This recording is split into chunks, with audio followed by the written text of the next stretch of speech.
ಹೃದಯದ ಪಿಸುಮಾತು. ಅಧ್ಯಾಯ 10. ಮೋಹಿತಾಳ ಮೋಹಪಾಶ. ಸುನಂದಿತಾ ಡಿಸ್ಚಾರ್ಜ್ ಆಗಿ ಮನೆಗೆ ಬಂದು 4 ದಿನಗಳು ಕಳೆದಿತ್ತು.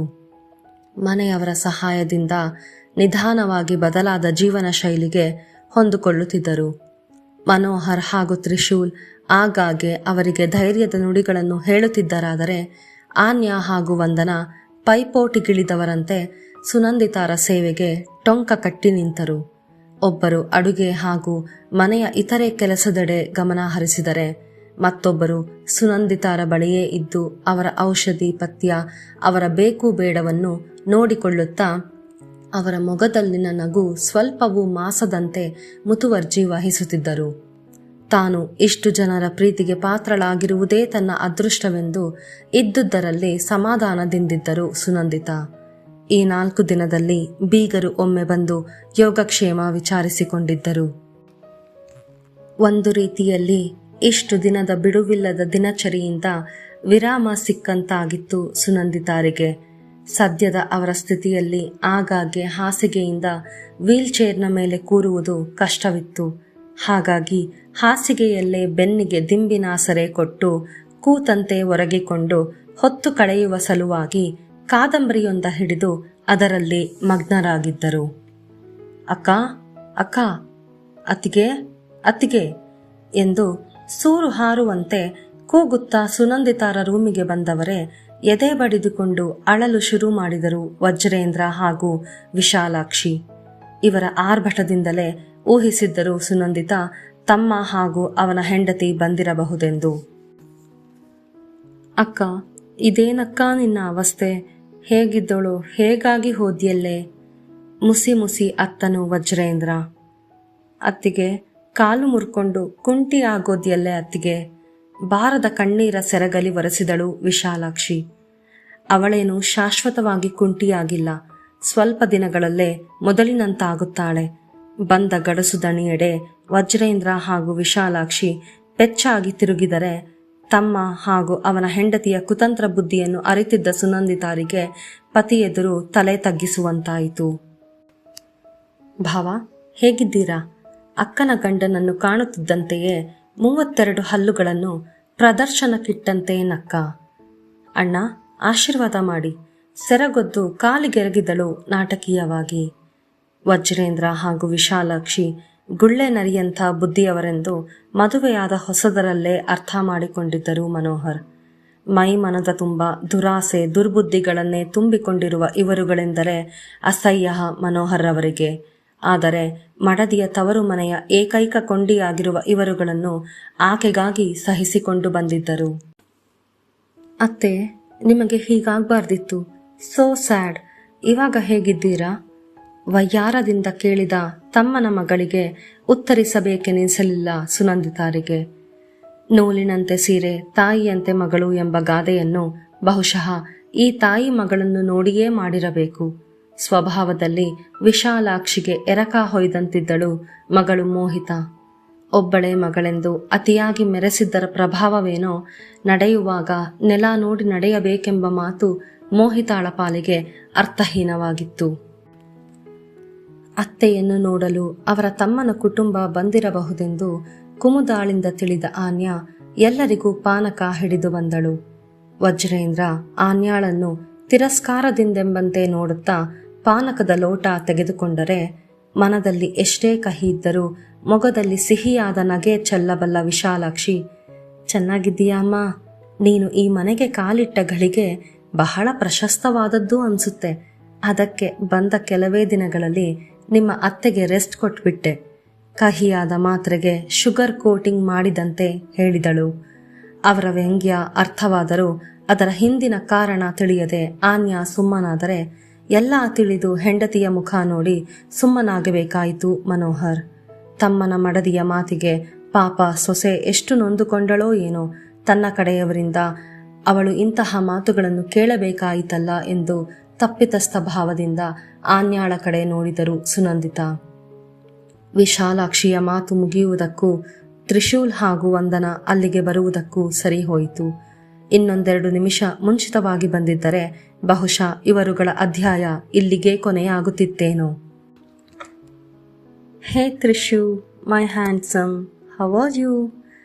ತನ್ನ ತೋಳನ್ನು ಅವನ ಕೊರಳಿಗೆ ಹಾರವಾಗಿ ಹಾಕುತ್ತಾ ಅವನ ಹೆಗಲಿಗೆ ಜೋತು ಬಿದ್ದಳು ಮೋಹಿತ. ಅವನಿಗೆ ಈ ಹುಚ್ಚಾಟವೇನು ಹೊಸದಾಗಿರಲಿಲ್ಲ. ಎಗ್ಗು ಸಿಗ್ಗಿಲ್ಲದ ಹೆಣ್ಣಿದು ಎಂಬುದು ಎಂದೋ ತಿಳಿದಿದ್ದನವನು.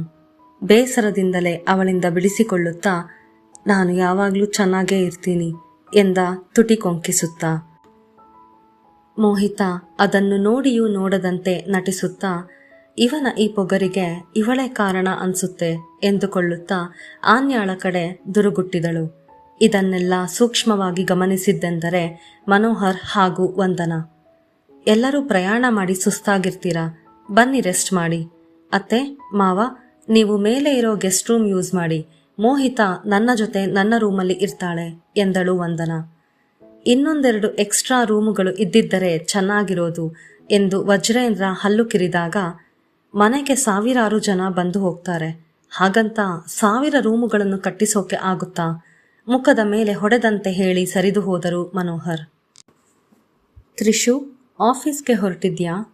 ತುಟಿ ಕೊಂಕಿಸಿ ನಗುತ್ತಾ ಕೇಳಿದಳು ಮೋಹಿತ. ಹೌದು, ಯಾಕೆ? ನೋಡುತ್ತಿದ್ದ ಫೈಲ್ನಿಂದ ಕಣ್ತೆಗೆಯದೆ ಉತ್ತರಿಸಿದ ತ್ರಿಶೂಲ್. ನಂಗೆ ಸ್ವಲ್ಪ ಕೆಲಸ ಇತ್ತು, ಹಾಗೆ ಹೋಗ್ತಾ ಡ್ರಾಪ್ ಮಾಡು ಪ್ಲೀಸ್. ನುಲಿಯುವಿಕೆ ಅವಳ ರಕ್ತದಲ್ಲಿ ಬೆರೆತು ಹೋಗಿತ್ತು. ಸರಿ, ಬೇಗ ರೆಡಿಯಾಗಿ ಬಾ. ಫೈಲನ್ನು ಮುಚ್ಚಿ ಅವಳೆಡೆ ನೋಡಿದ. I am ready. ಸ್ಟೈಲ್ ಆಗಿ ಕೈಲಿದ್ದ ಪರ್ಸನ್ನು ತಿರುಗಿಸುತ್ತಾ ಹೇಳಿದವಳನ್ನು ಅಡಿಯಿಂದ ಮುಡಿಯವರೆಗೂ ನೋಡಿದ ತ್ರಿಶೂಲ್. ಮೊಣಕಾಲಿಗಿಂತ 2 ಇಂಚು ಮೇಲಿದ್ದ ಶಾರ್ಟ್ಸ್, ಮೈಗಂಟಿದಂತಿದ್ದ ಸ್ಲೀವ್ಲೆಸ್ ಟಾಪ್, ಶಾರ್ಟ್ಸ್ ಹಾಗೂ ಟಾಪ್ ಎರಡರ ನಡುವೆ ಸುಮಾರು ಅಂಗೈ ಅಗಲದಷ್ಟು ಅಂತರ. ಮರೆತು ನೈಟ್ ಡ್ರೆಸ್ ಹಾಕಿಕೊಂಡಿರಬಹುದೇ ಎಂಬ ಅನುಮಾನ ಕಾಡಿತವನಿಗೆ. ಒಟ್ಟಾರೆ ಹೇಳಬೇಕೆಂದರೆ ನೆತ್ತಿಯಿಂದ ಉಂಗುಷ್ಟದವರೆಗೂ ಅವಳ ಹೆಣ್ತನವನ್ನು ಪ್ರದರ್ಶನಕ್ಕಿಟ್ಟಂತಿತ್ತು. ಅಡುಗೆ ಮನೆಯ ಬಾಗಿಲಿಗೊರಗಿ ನಿಂತಿದ್ದ ಆನ್ಯಾಳ ದೃಷ್ಟಿಯೆಲ್ಲ ತಮ್ಮಿಬ್ಬರ ಮೇಲೆಯೇ ನೆಟ್ಟಿದೆ ಎಂದರಿತ ತ್ರಿಶೂಲ್ ಮನಸ್ಸಿನಲ್ಲಿಯೇ ನಕ್ಕು, ಹೋಗೋಣ ಎಂದು ಅವಳನ್ನು ಮುಂದೆ ಹೋಗುವಂತೆ ಕೈ ಮಾಡಿ ತಾನು ಅವಳನ್ನು ಹಿಂಬಾಲಿಸಿದ. ಜಾಲಿಯಾಗಿ ಹರಟುತ್ತಾ ಹೊರಟವರನ್ನು ನೋಡಿ ಕೋಪದಿಂದ ಕೆಂಪಡರಿತು ಆನ್ಯಾಳ ಮುಖ. ತನ್ನೊಂದಿಗೆ ಒಂದು ದಿನವಾದರೂ ಹೀಗೆ ನಗುತ್ತಾ ಹರಟಿದ್ದಾರೆಯೇ? ಹರಟೋದಿರಲಿ, ನನ್ನ ನೋಡಿ ಸ್ಮೈಲ್ ಮಾಡಿದ್ದು ಅಪರೂಪವೇ. ಅಂದು ತೀರ್ಥಹಳ್ಳಿಯಲ್ಲಿ ನಾನು ಜೀನ್ಸ್ ಟಾಪ್ ಹಾಕಿಕೊಂಡಾಗ ಎಷ್ಟೆಲ್ಲ ಸೀನ್ ಕ್ರಿಯೇಟ್ ಮಾಡಿದ್ರು. ಇವತ್ತು ಇವಳೇನು ಗೌರಮ್ಮನ ಹಾಗೆ ರೆಡಿ ಆಗಿದ್ದಾಳಾ? ಇವಳಿಗೊಂದು ನ್ಯಾಯ, ಕಟ್ಟಿಕೊಂಡ ಹೆಂಡತಿಗೊಂದು ನ್ಯಾಯ ಎಂದು ನೊಂದುಕೊಳ್ಳುತ್ತಲೇ ಮುಂದಿನ ಕೆಲಸದ ಕಡೆ ಗಮನ ಹರಿಸಿದಳು.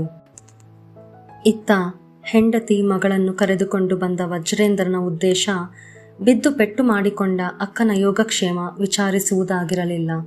ಅಕ್ಕ ತನ್ನ ಮಗನಿಗೆ ಮದುವೆ ಮಾಡಿ ಸೊಸೆಯನ್ನು ಬರಮಾಡಿಕೊಂಡಿರುವ ವಿಷಯ ಗೊತ್ತಿದ್ದರೂ ಸಹ ಆಕೆಯ ಸೊಸೆಗೆ ಮಗಳು ಮೋಹಿತಾಳನ್ನು ಸವತಿಯನ್ನಾಗಿಸಿಯಾದರೂ ಸರಿ ಅಕ್ಕನ ಆಸ್ತಿಯಲ್ಲಿ ಅಲ್ಪ ಸ್ವಲ್ಪವಾದರೂ ತಮ್ಮದಾಗಿಸಿಕೊಳ್ಳಬೇಕೆಂದು ಪ್ಲಾನ್ ಮಾಡಿಕೊಂಡೇ ಇಲ್ಲಿಗೆ ಬಂದಿದ್ದರು. ಪುಟ್ಟ ಮಗುವಿನಿಂದಲೂ ತಂದೆ ತಾಯಿಯ ನಿರ್ಲಕ್ಷ್ಯದಲ್ಲೇ ಬೆಳೆದ ಮೋಹಿತ ವಯಸ್ಸಿಗೆ ಬಂದಾಗ ಬಣ್ಣದ ಚಿಟ್ಟೆಯಂತಾದಳು. ದಿನಕ್ಕೊಬ್ಬನೊಂದಿಗೆ ಸ್ನೇಹ, ಸಲುಗೆ, ಪ್ರೀತಿ, ಪ್ರೇಮದ ನಾಟಕ. ಅದೆಷ್ಟು ಹುಡುಗರು ಇವಳ ಬಲೆಗೆ ಬಿದ್ದು ಮಣ್ಣು ಮುಕ್ಕಿದ್ದಾರೋ ಲೆಕ್ಕವಿಲ್ಲ. ತಾಯಿಯಾದ ವಿಶಾಲಾಕ್ಷಿ ಮಗಳನ್ನು ತಿದ್ದಿ ಬುದ್ಧಿ ಹೇಳುವ ಬದಲು ಅವಳ ದುರ್ಬುದ್ಧಿಗಳನ್ನೇ ಅವಳ ಚಾಲಾಕಿತನವೆಂದು ಅವಳನ್ನು ಹೊಗಳಿ ಅಟ್ಟಕ್ಕೇರಿಸಿ ಇನ್ನಷ್ಟು ತಪ್ಪುದಾರಿ ತುಳಿಯುವಂತೆ ಮಾಡಿದಳು.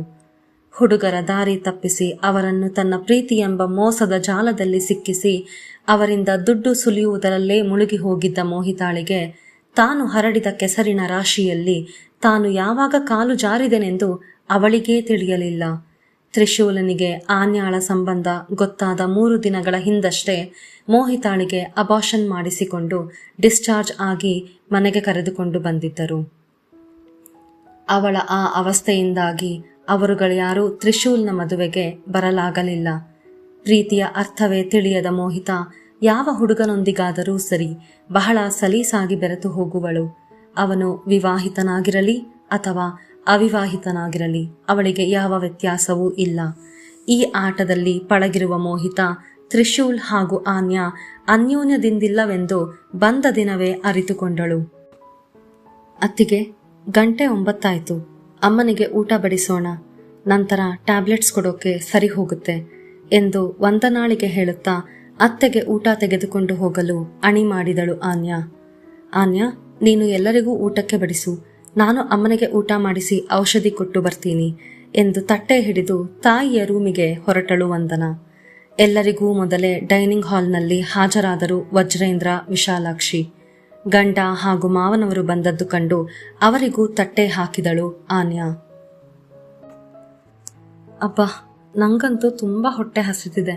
ಆನ್ಯಾ, ಬೇಗ ಬಡಿಸು ಎಂದು ತ್ರಿಶೂಲ್ನ ಪಕ್ಕ ಖಾಲಿ ಇದ್ದ ಚೇರಿನಲ್ಲಿ ಕೂತಳು ಮೋಹಿತಾ. ತ್ರಿಶು, ಈ ವಾಚ್ ಯಾವ ಬ್ರ್ಯಾಂಡಿನದು? ವೆರಿ ನೈಸ್ ಎಂದು ಅವನು ಬಲಗೈಗೆ ಕಟ್ಟಿದ್ದ ವಾಚ್ ನೋಡುವಂತೆ ನಟಿಸಿ ಅವನ ಕೈಗೆ ತನ್ನ ಕೈ ತಾಕಿಸಿದಳು. ಬಡಿಸಲು ಆನ್ಯಾ ತನ್ನ ಹತ್ತಿರ ಬಂದದ್ದನ್ನು ಗಮನಿಸಿ ಬೇಕೆಂದೇ ಅವನ ಅಂಗೈಯಲ್ಲಿ ತನ್ನ ಅಂಗೈ ಇಟ್ಟು ಬೆರಳುಗಳನ್ನು ಜೋಡಿಸಿದಳು. ತಟ್ಟೆಗೆ ಬಡಿಸಲು ತಂದ ಹೊಗೆಯಾಡುತ್ತಿದ್ದ ಸಾಂಬಾರನ್ನು ಅವಳ ತಲೆಯ ಮೇಲೆ ಸುರಿಯುವಷ್ಟು ರೋಷ ಉಕ್ಕಿ ಬಂದಿತು ಆನ್ಯಾಳಿಗೆ. ಅವಳು ಬೆಸೆದ ಕೈಗಳನ್ನು ಬಿಡಿಸಿಕೊಳ್ಳದೆ ಸುಮ್ಮನೆ ಕುಳಿತಿದ್ದ ಪತಿಯನ್ನು ಕಂಡು ರೋಷವಿದ್ದ ಜಾಗದಲ್ಲಿ ದುಃಖ, ನಿರಾಸೆಗಳು ಮನೆ ಮಾಡಿತು. ತಂದಿದ್ದ ಸಾಂಬಾರನ್ನು ಅವಳ ತಟ್ಟೆಗೆ ಬಡಿಸಿ ಮೌನವಾಗಿ ಸರಿದು ಹೋದಳು. ಅಡುಗೆ ಮನೆಗೆ ಬಂದವಳೆ ಕೋಪದಿಂದ ಕುಕ್ಕಿದಳು ಸಾಂಬಾರಿನ ಪಾತ್ರೆಯನ್ನು. ಕುಕ್ಕಿದ ರಭಸಕ್ಕೆ ಪಾತ್ರೆಯಲ್ಲಿದ್ದ ಸಾಂಬಾರ್ ಕಣ್ಣಿಗೆ ಹಾರಿತ್ತು. ಅದರಿಂದ ಕಣ್ಣಿಗಾದ ಉರಿ, ಹೊರಗಡೆ ಮನಸ್ಸಿಗಾದ ಉರಿ ಎರಡೂ ಸೇರಿ ಅಷ್ಟರವರೆಗೆ ಅವಳು ಬಹಳ ಪ್ರಯಾಸದಿಂದ ತಡೆ ಹಿಡಿದಿದ್ದ ಕಣ್ಣೀರಿನ ಕಟ್ಟೆಯೊಡೆಯಿತು. ಆನ್ಯಾ, ಸ್ವಲ್ಪ ಅನ್ನ ತರ್ತೀಯಮ್ಮ? ಮಾವನವರ ಧ್ವನಿ ಕೇಳಿ ಸಿಂಕಿನಲ್ಲೇ ಸರಸರ ಮುಖ ತೊಳೆದು ಕೆನ್ನೆಯ ಮೇಲಿದ್ದ ಕಣ್ಣೀರಿನ ಗುರುತನ್ನು ಒರೆಸಿ ದೊಡ್ಡದಾಗಿ ಉಸಿರೆಳೆದು ಬಿಟ್ಟು ಅನ್ನದ ಪಾತ್ರೆ ಹಿಡಿದು ಹೊರಟಳು. ಫೋನ್ ಕಾಲ್ನಲ್ಲಿ ಬ್ಯುಸಿಯಾಗಿದ್ದ ಮನೋಹರ್ ಒಬ್ಬರನ್ನು ಬಿಟ್ಟು ಮಿಕ್ಕ ನಾಲ್ವರೂ ಬಂದ ಆನ್ಯಾಳನ್ನು ಗಮನಿಸಿದರು. ಅತ್ತು ಕೆಂಪೇರಿದ್ದ ಕಣ್ಣು, ಮೂಗು ಅವಳ ಮನಸ್ಸಿನ ಬೇಗುದಿಯನ್ನು ಸ್ಪಷ್ಟವಾಗಿ ಸಾರುತ್ತಿತ್ತು. ತಮ್ಮ ಒಂದೊಂದೇ ಹೆಜ್ಜೆ ವಿಜಯದೆಡೆಗೆ ಸಾಗುತ್ತಿದೆ ಎಂದು ಮುಖ ಮುಖ ನೋಡಿಕೊಳ್ಳುತ್ತಾ ಗರ್ವದಿಂದ ನಕ್ಕರು ವಜ್ರೇಂದ್ರ, ವಿಶಾಲಾಕ್ಷಿ ಹಾಗೂ ಮೋಹಿತಾ. ಬೇರೆ ಹುಡುಗಿ ಜಸ್ಟ್ ನನ್ನ ಕೈ ಹಿಡಿದಿದ್ದಕ್ಕೆ ಇಷ್ಟೊಂದು ದುಃಖ ಆಗ್ತಿದ್ಯಾ ಮೈ ಡಿಯರ್ ವೈಫ್? ಇದು ನಿಜಾನೇ ಆಗಿದ್ರೆ ಯಾಕೋ ಗೊತ್ತಿಲ್ಲ, ನನಗೆ ತುಂಬ ಖುಷಿ ಆಗ್ತಿದೆ. ನೀನು ನನ್ನ ಮಿಸ್ ಮಾಡ್ಕೋತೀಯಾ, ಬೇರೆ ಹುಡುಗಿ ಜೊತೆ ನನ್ನ ನೋಡಿ ಜಲಸ್ ಆಗ್ತೀಯಾ ಅನ್ನೋ ಫೀಲ್ ತುಂಬ ಖುಷಿ ಕೊಡ್ತಿದೆ. ಮನದಲ್ಲಿಯ ಯೋಚನೆ ತುಟಿಗಳಲ್ಲಿ ನಗು ಚಿಮ್ಮಿಸಿದರೂ ಅತ್ತು ಕೆಂಪಾಗಿದ್ದ ಅವಳ ಆ ಕಂಗಳನ್ನು ನೋಡುತ್ತಿದ್ದರೆ ಅವನ ಮನಸ್ಸಿನಲ್ಲಿ ಅದೆಂತಹದೋ ವೇದನೆ. ಎದೆಗವಚಿಕೊಂಡು ಸಮಾಧಾನಿಸಬೇಕೆನಿಸಿತು, ತಬ್ಬಿ ಮುದ್ದಾಡಬೇಕೆನಿಸಿತು. ಮರುಗಳಿಗೆಯೇ ಅದ್ಯಾವುದೂ ಸಾಧ್ಯವಾಗೋಲ್ಲ, ಏಕೆಂದರೆ ಅವಳಿಗೆ ನನ್ನ ಕಂಡರೆ ಇಷ್ಟವಿಲ್ಲ ಎಂಬುದನ್ನೆನೆದು ಮೃದುವಾಗಿದ್ದ ಅವನ ಮನಸ್ಸು ಹಾಗೂ ಮುಖ ಕಠಿಣವಾಯಿತು. ಊಟ ಮಾಡುತ್ತಿದ್ದವನು ಅರ್ಧಕ್ಕೆ ಬಿಟ್ಟು ಎದ್ದು ಹೋದ. ಊಟ ಮಾಡುವ ಮನಸ್ಸಿಲ್ಲದಿದ್ದರೂ ವಂದನಾಳ ಜೊತೆ ತಿಂದ ಶಾಸ್ತ್ರ ಮಾಡಿದ ಆನ್ಯಾ ರೂಮಿಗೆ ಬರುವ ವೇಳೆಗೆ ದೀಪವಾರಿಸಿ ಹೊದ್ದು ಮಲಗಿದ್ದನು ತ್ರಿಶೂಲ್. ದೀಪವಾರಿಸಿದ್ದು ಒಳ್ಳೆಯದೇ ಆಯಿತು. ಇಲ್ಲವಾಗಿದ್ದರೆ ಹತ್ತಿರದಿಂದ ತನ್ನ ಮನಸ್ಸಿನ ಭಾವನೆಗಳನ್ನು ತ್ರಿಶೂಲ್ ತಿಳಿದು ಬಿಡುತ್ತಿದ್ದನೇನೋ ಎಂದುಕೊಳ್ಳುತ್ತಾ ಸೋಫಾದಲ್ಲಿ ಉರುಳಿದಳು. ಕಣ್ಮುಚ್ಚಿದರೂ ತ್ರಿಶೂಲ್ ಹಾಗೂ ಮೋಹಿತಾರ ಒಡನಾಟವೇ ಕಾಣಿಸುತ್ತಿತ್ತು.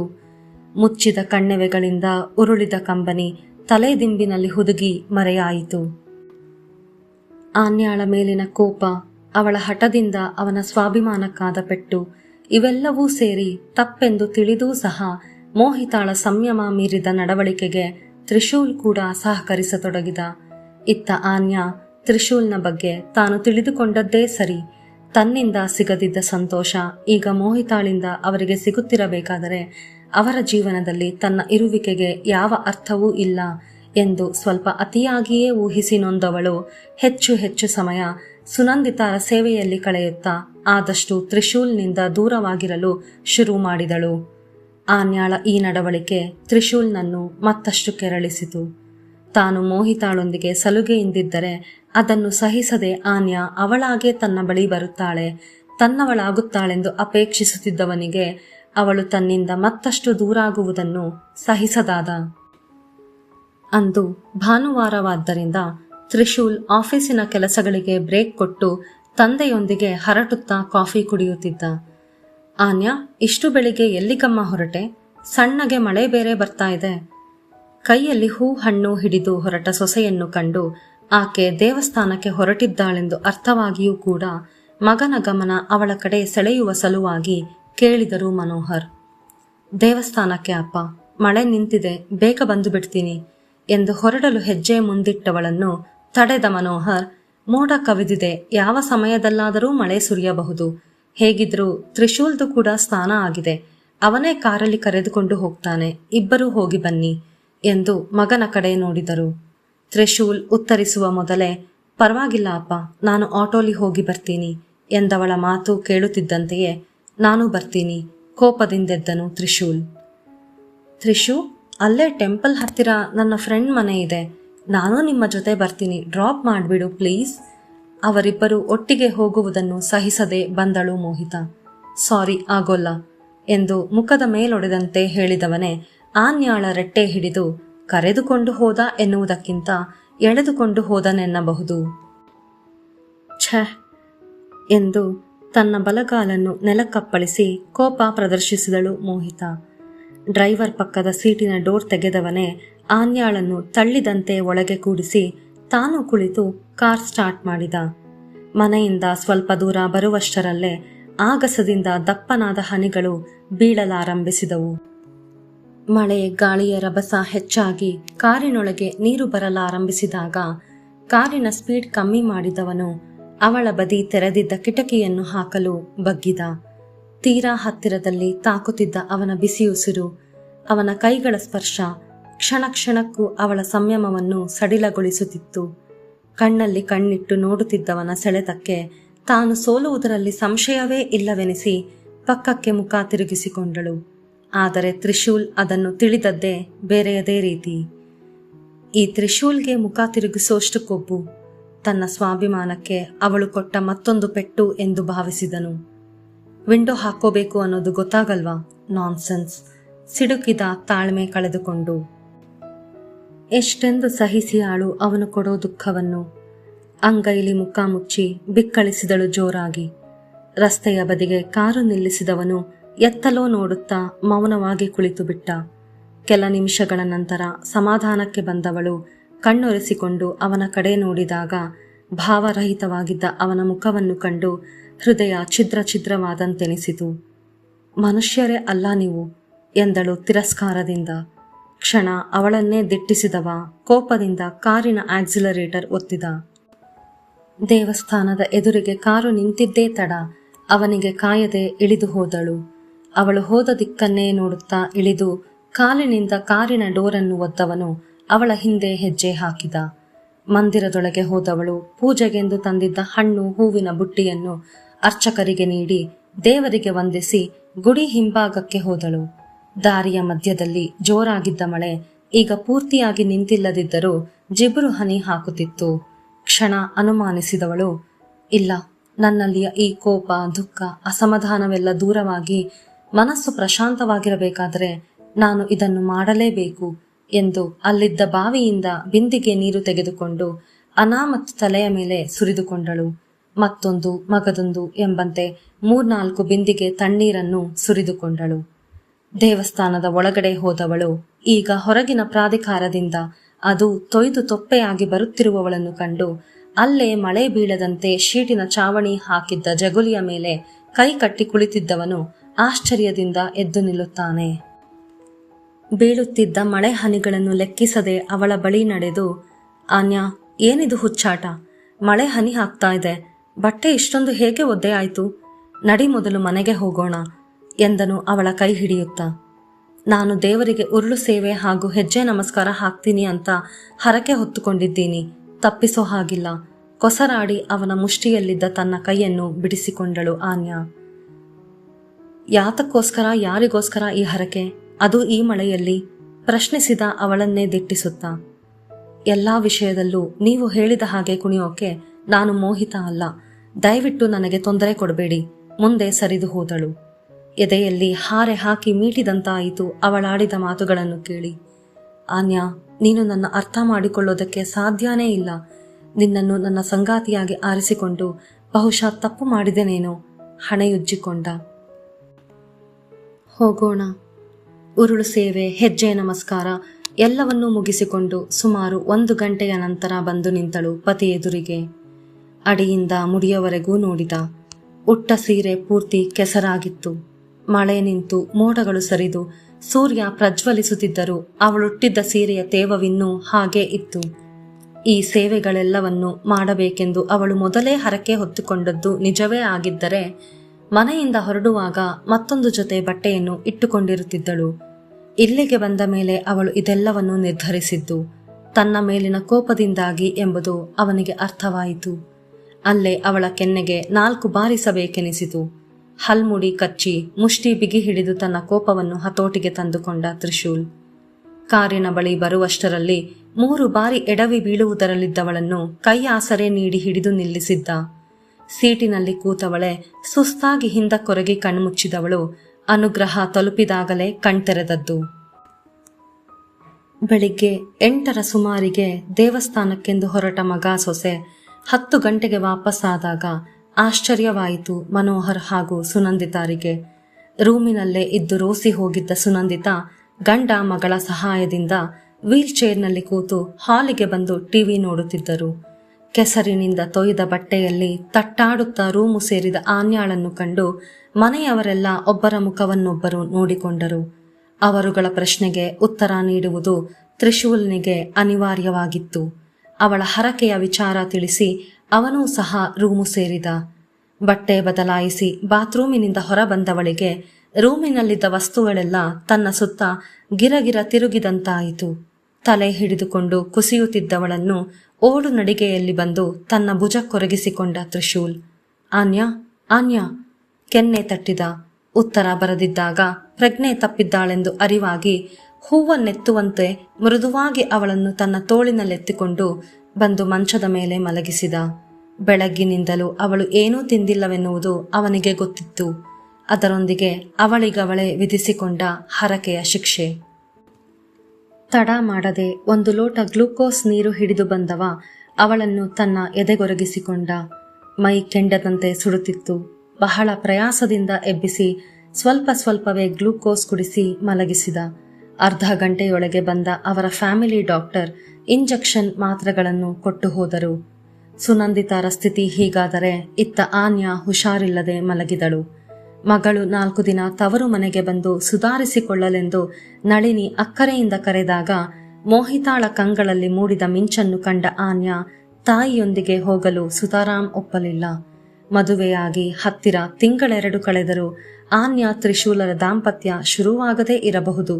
ಆದರೆ ಆನ್ಯಾ ತ್ರಿಶೂಲ್ನನ್ನಾಗಲಿ ಅಥವಾ ತ್ರಿಶೂಲ್ ಆನ್ಯಾಳನ್ನಾಗಲಿ ಮತ್ತೊಬ್ಬರಿಗೆ ಬಿಟ್ಟುಕೊಡುವ ಮನಸ್ಥಿತಿಯಲ್ಲಿರಲಿಲ್ಲ. ಬಂದ ದಾರಿಗೆ ಸುಂಕವಿಲ್ಲವೆಂಬಂತೆ ಮಗಳಿಗೆ ತನ್ನ ಆರೋಗ್ಯದ ಕಡೆ ಗಮನ ಕೊಡುವಂತೆ 4 ಬುದ್ಧಿ ಮಾತು ಹೇಳಿ ಹೊರಟರು ಪ್ರಮೋದ್ ಹಾಗೂ ನಳಿನಿ. ಅತ್ತಿಗೆ, ನಾನಿಲ್ಲಿರೋದ್ರಿಂದ ನಿಮಗೆ ತೊಂದರೆ ಇಲ್ಲ ತಾನೆ? ಹನಿಗಣ್ಣಾಗಿ ಕೇಳಿದಾಗ ಸಂಕಟದಿಂದ ಒದ್ದಾಡಿತು ವಂದನಾಳ ಮನಸ್ಸು. ಪಕ್ಕದಲ್ಲಿ ಕೂತು ಅವಳ ಕಣ್ಣೊರೆಸಿದಳು.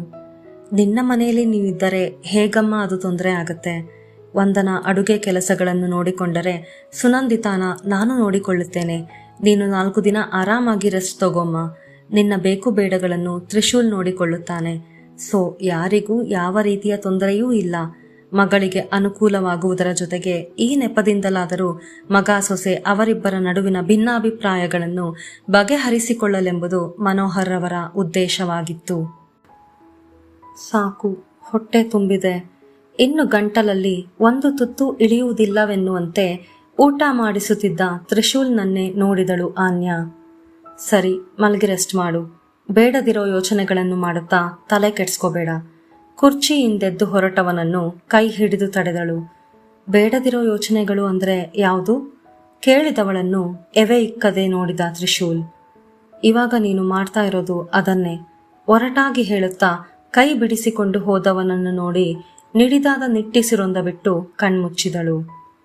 ಏನೋ ಒಂದು ರೀತಿಯಾದ ತಳಮಳ ಮನಸ್ಸಿಗೆ ಕಸಿವಿಸಿ ಯಾಕೆ ಏನು ಎಂದು ಅರ್ಥವಾಗಲಿಲ್ಲ.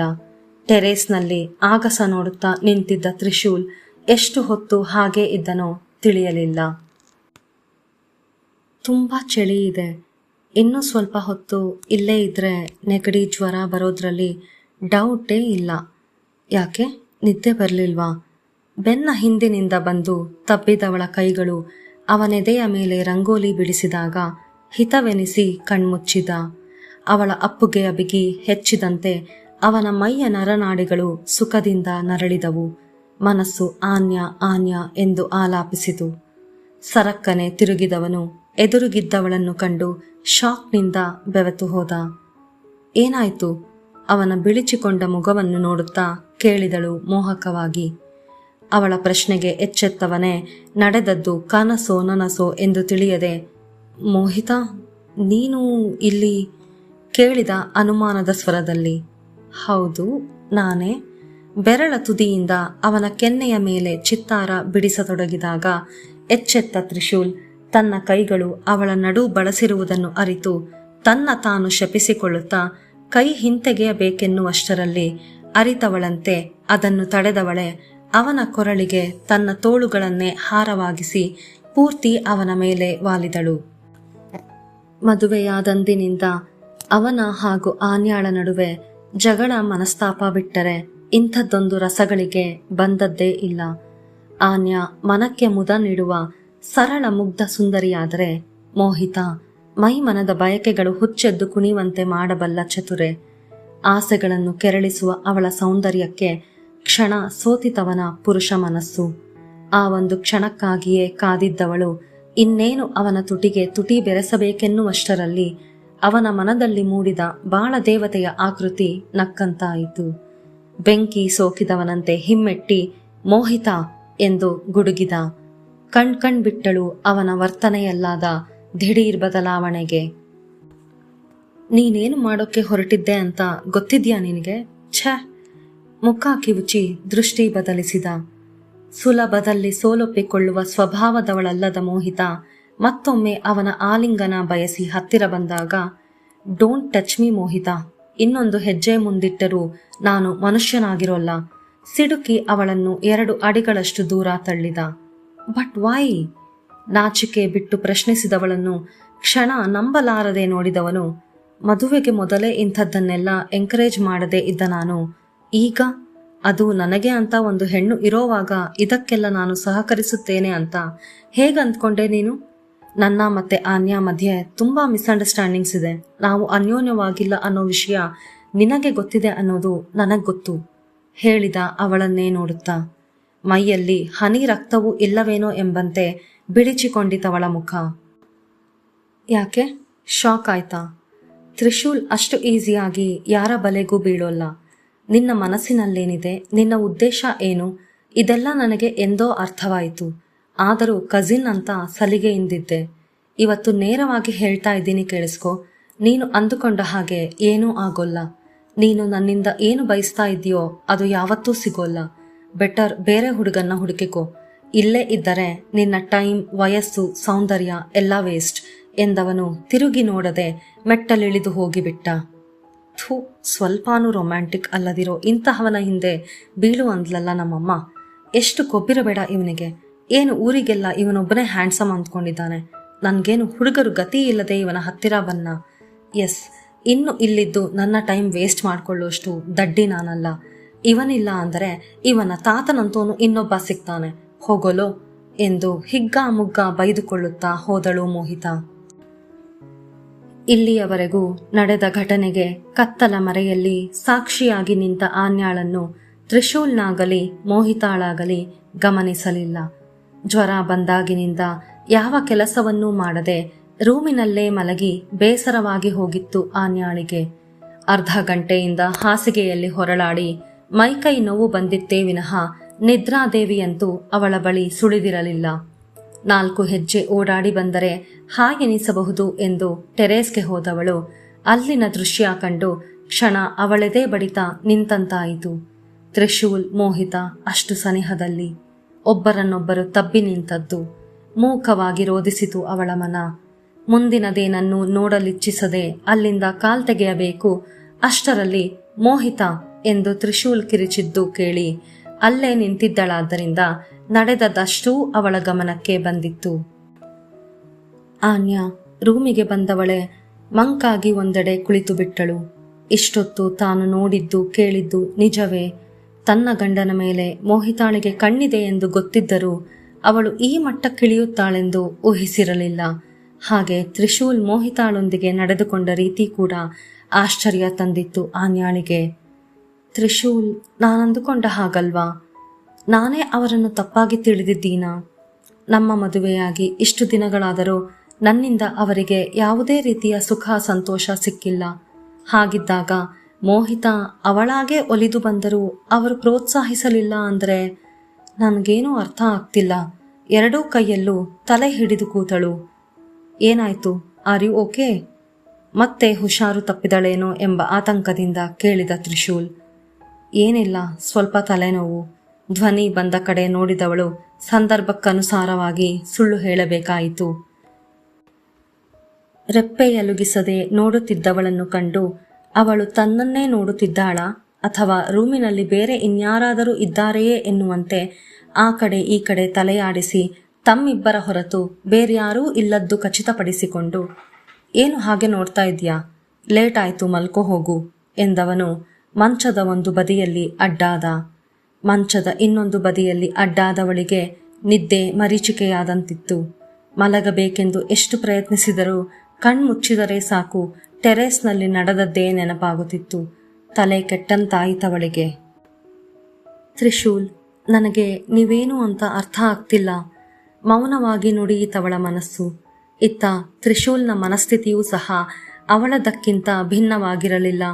ಒಂದೆಡೆ ತನ್ನ ದಾಂಪತ್ಯದಲ್ಲಿನ ಬಿರುಕನ್ನು ಹೇಗೆ ಮುಚ್ಚಬೇಕೆಂದು ತಿಳಿಯದೆ ಒದ್ದಾಡುವಂತಾಗಿದ್ದರೆ, ಮತ್ತೊಂದೆಡೆ ಮೋಹಿತ ಇಷ್ಟು ಮುಂದುವರೆದದ್ದು ಅವನಿಗೆ ಸ್ವಲ್ಪವೂ ಇಷ್ಟವಾಗಲಿಲ್ಲ. ಅದರಲ್ಲೂ ಇಂದು ರಾತ್ರಿ ತಾನೇನಾದರೂ ಎಚ್ಚರ ತಪ್ಪಿದ್ದರೆ ಎಂತಹ ಅನಾಹುತವಾಗುತ್ತಿತ್ತೆಂಬುದನ್ನು ನೆನೆದು ಅವನ ಮೈಮನ ನಡುಗಿತು. ಆನ್ಯಾ, ಆನ್ಯಾ, ಯಾಕಿಷ್ಟು ಪರೀಕ್ಷೆ ಮಾಡ್ತಾ ಇದ್ದೀಯಾ ನನ್ನನ್ನು? ನನಗಿನ್ನು ಸಹಿಸಿಕೊಳ್ಳೋಕ್ಕಾಗೋಲ್ಲ. ನನಗೆ ನೀನು ಬೇಕು, ನಿನ್ನ ಪ್ರೀತಿ ಬೇಕು. ಮಗುವಿನಂತೆ ಹಠ ಮಾಡಿತ್ತವನ ಮನಸ್ಸು.